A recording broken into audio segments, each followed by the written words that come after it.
Hi everybody, it's Mick Liubinskas, author of She's Building a Robot, and I'm wonderfully lucky to be chatting to Linda. And Linda is a roboticist, and she's going to tell us a bit about how she got excited into robotics and tell her story. So, hi Linda.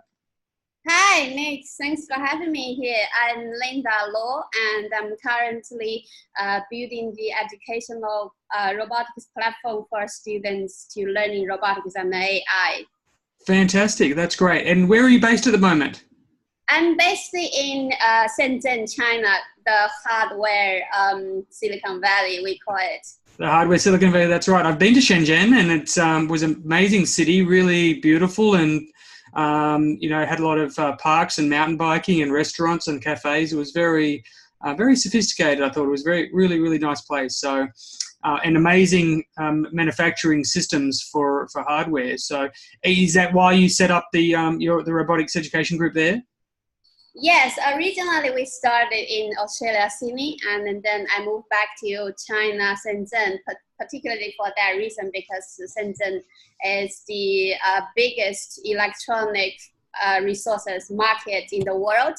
So where we're based right now is actually in Huaqiang Bay, and then right in the middle of the heart of the electronic market. And then so the market is actually 1.5 kilometers long, and then 1 kilometers wide. There's 1 million kinds of different parts that we can use. Wow. Being in the place like this, giving us a lot of the advantage to get all the necessary parts to test out all the electronics. So we can actually just go downstairs 5 minutes and then try different parts and then get back to like half an hour to see, oh, this is okay, that is not okay. So that's like wow. a really wonderful advantage.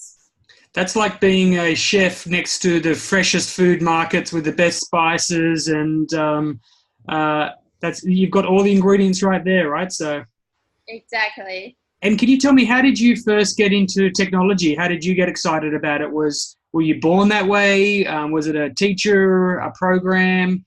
Like, how did you get first excited?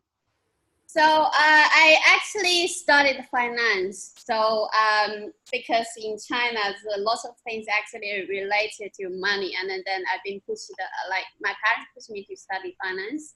And then later on that I can find a stable job in finance sector. And then also we care a lot about face stuff. And then people are thinking, oh, she has a like sort of white collar job. That's very traditional thinking.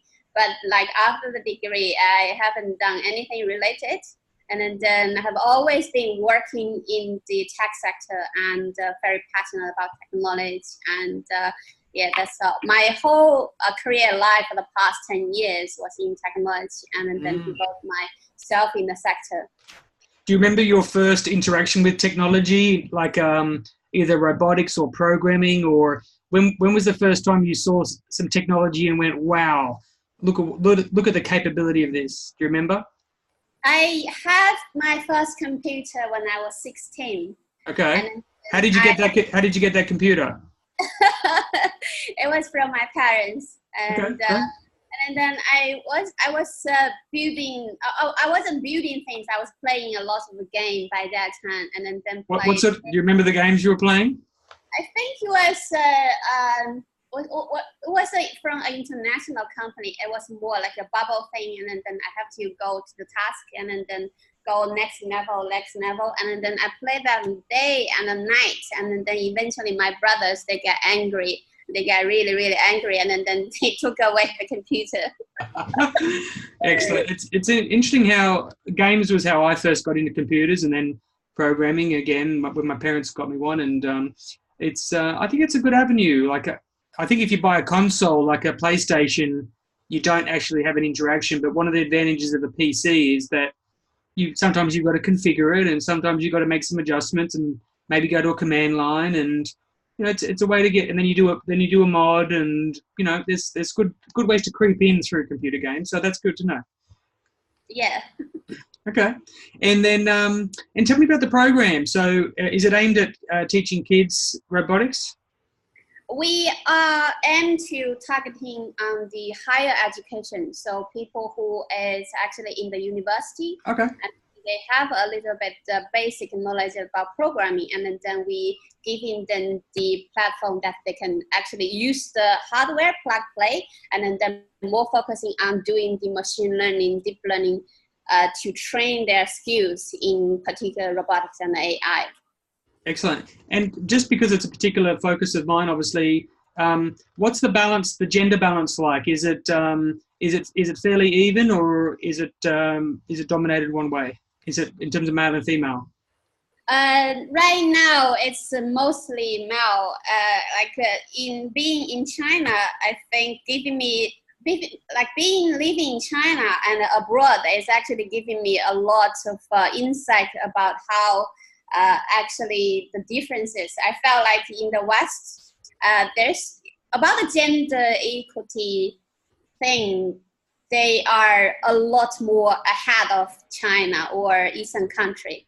Yeah. So I feel that the women working in STEM is actually missing in China. There's a very few developers, or there's some of my friends, they actually studied the computer science, but then after some time, they in the workplace is actually very challenging for them. And then they had to change the position to something more related to other, like more assistant positions. So there's a lot of different factors, like a female, they need to take care of the families, and then lots of the employees, they were considering like what if she is going to get married soon, and then so normally people were thinking female will put in their family on the first position, and then next is their career. So that's what the employees actually thinking here. So they will, for the guys, they probably put their career on the first, and then family, and then something else. Interesting. Okay, but you have some women in the program? I am the only woman in the program. Wow. And are you learning robotics, or are you teaching robotics?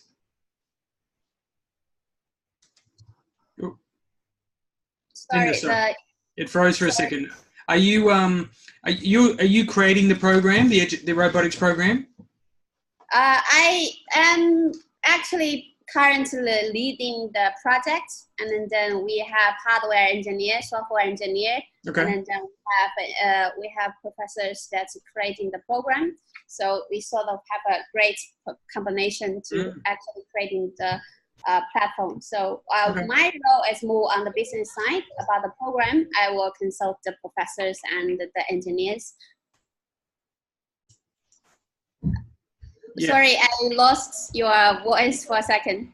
It's all right. My daughter's in the background. She's been into bed, but I've read her a story and she wants another story. So I'll read her a story after this. So we're big on reading in this family. But so what do you think we could do in your programs to get more women into technology? Do you think there are things we can do to support that? Yes, I think definitely we can. So I'm currently running a Women in Python program in our community. So the community is it's a small community, but we are growing rapidly, and then it's also a very close community.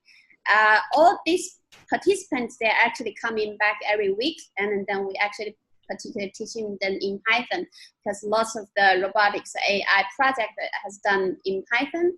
And then one of the goals that I'm running the program is that one is to encourage female to get into technology, and then a lot of female that I felt they sort of like after the degree, and then after they find a stable job, and then they stay in there. So I want to encourage them to step out their comfort zone, and then to explore more other possibilities. It's the same language that you learn if you learn a second language, for example, you learn English or French, and then you not only learn the language, you learn the culture behind. Same for computer science programming. You learn how to speak with like computer, and you also have a much better understanding about how you communicate with engineers, how their brain works. Great. Okay. Really interesting. Sorry, the second reason that I want to say that I'm running that program is that I can also meet a lot of wonderful female, and then grow with them, and then later on maybe they will be joining our program. That's a really great idea. And what about, is there any programs in your area to encourage teenage girls to get excited about technology? Because like you did at 16, if you can start early, then obviously, especially if there's sometimes girls that are interested in maths, and they can get excited, and then really they're more likely to get involved in computer science later. Yeah, there is a big force on that in Chinese government. So we all see the futures like towards into like more automated. And then the government is actually starting to encourage lots of schools to, like middle school, high school, starting to learn Python, to learn program. And then if the government is leading that way, and then I think the whole society, and then there's a lot of venture capitalists, and then will following the trend from the force from the government as well. Yeah, okay, that makes sense. So Shenzhen has a big focus on hardware and manufacturing. Given China is so big, is that the reason why the areas get different specialities? Yeah, Shenzhen opened up 40 years ago when Deng Xiaoping coming here, and then he sort of like opened Shenzhen as a special economic zone to the world, and then we start from there, and then opened up the trade to the rest of the world. Shenzhen is actually more advanced in technology. The government has a lot of support in technology, and then they spend a lot of money to actually invest in lots of the startups. In 2014, 2015, there's a lot of companies growing up. And then there's quite a few of my friends back then. We all started at the same time. Some of them, they already went to IPO. Some of them, they already have grown up as they have 500 employees today. So being in Shenzhen, it's really like being in very similar feeling in Silicon Valley. If you go to a coffee shop, and then there's no random people actually just sitting there to enjoy coffee. It's more like someone is doing a business meeting in a coffee shop. There's always a purpose. Yeah, wow, that's amazing. I really felt that certainly in Shenzhen, and also Beijing and Shanghai. Not everywhere, but in the tech centers, it was very strong, and it certainly seems more focused. There's a lot of other things happening in Shanghai and Beijing, whereas Shenzhen is very technology focused. When I was there a few years ago, they were working on the high-speed rail to Hong Kong. Has that been completed? Yes, right now you can actually go to Hong Kong just for 14 minutes. 14 minutes? Yeah, from Shenzhen, Futian. Futian is the part, it's like the heart of Shenzhen. And then 14 minutes, the high-speed train to West Kowloon is only 14 minutes. Wow. And how fast does it go? I don't really remember exactly. It's like 250, around 250. Wow, that's amazing. I remember that I went on a high-speed rail and was just so super fast. That's excellent. And what is the goal after the robotics program? Is there lots of jobs in robotics? So is that the goal, is to get people jobs immediately, or to start startups? Yes, so we more career focused, and then we actually see the demand in robotics and AI, and then you can see particularly in just one sector in the self-driving car industry. We actually did research on Google.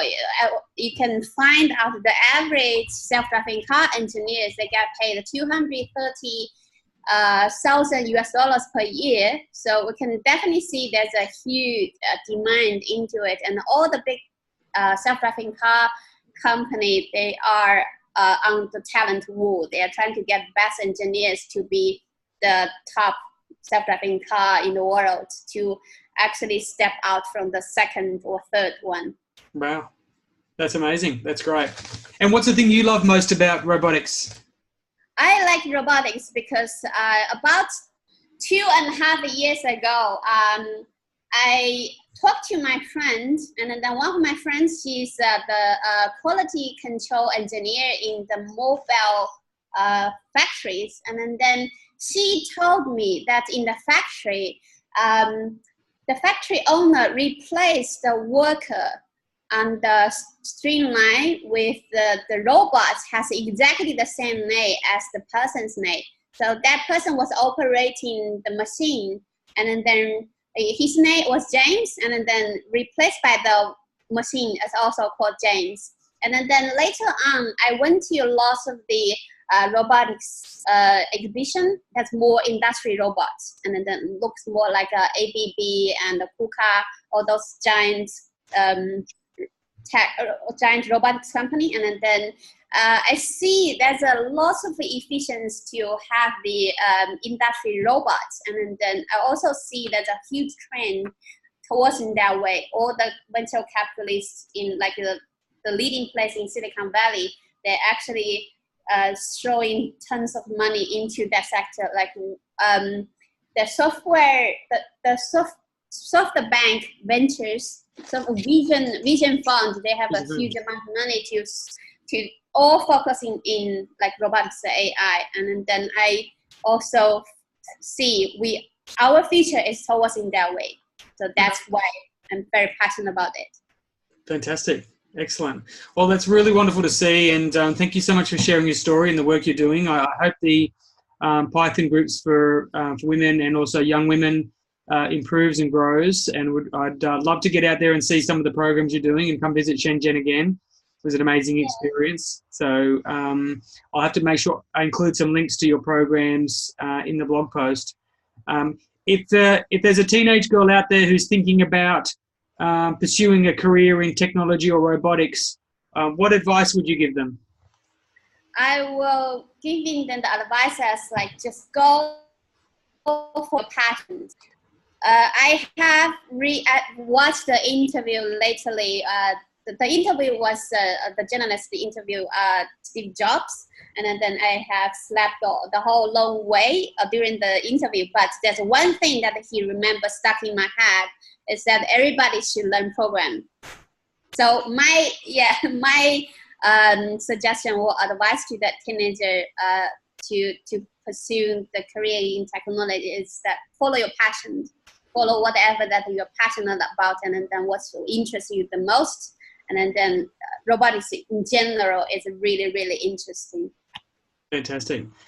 Linda, thank you so much for sharing. I really, really appreciate it. That's great to hear that story. And thank you for sharing, and thank you for the hard work you're doing there. And again, I hope to come see some of the robotics you've been building there in Shenzhen, or next time you get to Silicon Valley, hopefully we can catch up. So thank you again for sharing. Thank you so much for having me. You are welcome to come to Shenzhen to visiting the world's biggest electronic market anytime. That sounds amazing, going down to that market and being able to buy anything you want. That's I'll have to, I don't know whether I should bring all my money or not much money, because it might be too dangerous. I might just buy so many things. I love gadgets. So yeah, I keep buying. This is a teacup. This is a Bluetooth teacup. That I can control through my phone. It keeps my tea hot. Oh, that's amazing. So you can see the power charger below, and it actually, I get a message on my watch that says when it's at the right temperature. That's wonderful. I actually read the data says that the world 90% of electronics are actually made from Shenzhen, or have some relevance to Shenzhen. Wow, excellent. And ready? This is, I'll throw this in quickly. Alexa, tell me a joke about robots. Did you hear about the robot that went skinny dipping? It was quite shocking. So it was quite shocking. So that's the level of a lecture jokes you can expect about robots. So, I mean, I hope it doesn't take it personally. So, Linda, thanks again so much. You're great to chatting to you, and look forward to talking to you more. Yeah, great talking to you as well.